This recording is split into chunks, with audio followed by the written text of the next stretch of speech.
আমাদের তারেক রহমানকে তারা গ্রেপ্তার করে এবং তাকে মেরে ফেলার চেষ্টা করা হয়। এবং শুধু মেরে ফেলার চেষ্টা, তাকে ফেলে দিয়েছিল। তিনি কোনো মতে আল্লাহর রহমতে, আল্লাহর ইচ্ছায় তিনি বেঁচে গেছেন। কিন্তু তিনি বিদেশে গিয়েছেন চিকিৎসার জন্য, কিন্তু তার নামে মিথ্যা মামলা দিয়ে তাকে মেরে ফেলার ষড়যন্ত্র, তাকে বাংলাদেশে নিয়ে এসে তাকে মেরে ফেলবে এইরকম একটা ষড়যন্ত্রের মধ্য দিয়েও তিনি যখন দেশনেত্রী বেগম খালেদা জিয়াকে যখন গ্রেফতার করা হয়, তারপরে তিনি এই সব বিএনপির হাল ধরে সমগ্র বাংলাদেশকে তৃণমূল পর্যায়ে থেকে শুরু করে উপরে নেতৃত্ব পর্যন্ত তিনি সংগঠিত করেন। বিএনপি একটা দল হিসাবে সারা বাংলাদেশে আন্দোলনের মধ্য দিয়ে সেই একদম নিচু থেকে উঁচু পর্যন্ত একটা নাম ছিল, একটা বিশ্বাস ছিল যে বিএনপি বলতে হাসিনা সরকারের আতঙ্ক ছিল। এবং তখন জাতীয় ঐক্য প্রতিষ্ঠা হয়েছিল কারণেই, যখন ছাত্র জনতা অবশেষে যখন তাদের মনের ক্ষোভ তারা বুকের রক্ত দিয়ে, শুধু ছাত্র জনতা বলতে দিন মজুর শ্রমিক এবং আমাদের সন্তানেরা, আমাদের ছাত্ররা তাদের বুকের রক্ত দিয়ে আজকের দিন টেনেছে। 5ই আগস্ট অবশেষে শেখ হাসিনা সেই দানবীয় সরকার পালিয়ে গেছে। দানবীয় সরকার পালিয়ে গেছে শুধুমাত্র আমাদের সন্তানদের রক্তের বিনিময়ে।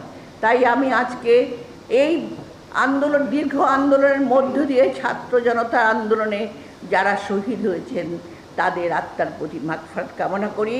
একই সঙ্গে ছাত্র জনতাকে সবাইকে আমরা অভিনন্দন জানাই, কারণ জনগণের আশা আকাঙ্ক্ষার প্রত্যাশার জন্য তারা কিন্তু তাদের বুকে রক্ত দিয়ে দেশকে অবশেষে স্বাধীন করেছে।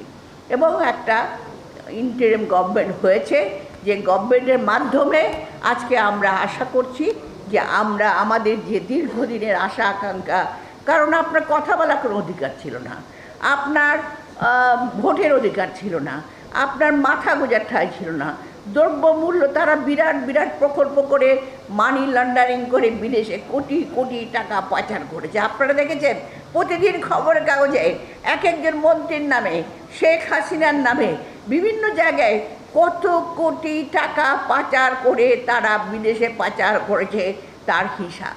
বাংলাদেশের ব্যাংকগুলো খালি হয়ে গেছে, আর সাধারণ মানুষ ধুকে ধুকে মরছে। তারা নুন আনতে পান্তা ফুরিয়েছে, তারা খেতে পারে নাই, তাদেরকে জীবনযাপন অতিষ্ঠ হয়ে গেছে। বেকার যুবকরা কেউ রিক্সা চালিয়েছে।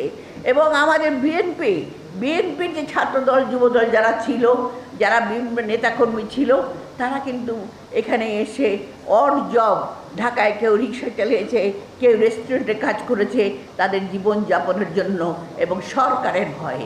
আমরা ছিলাম আতঙ্কিত, আমরা ভয়ে অস্থির।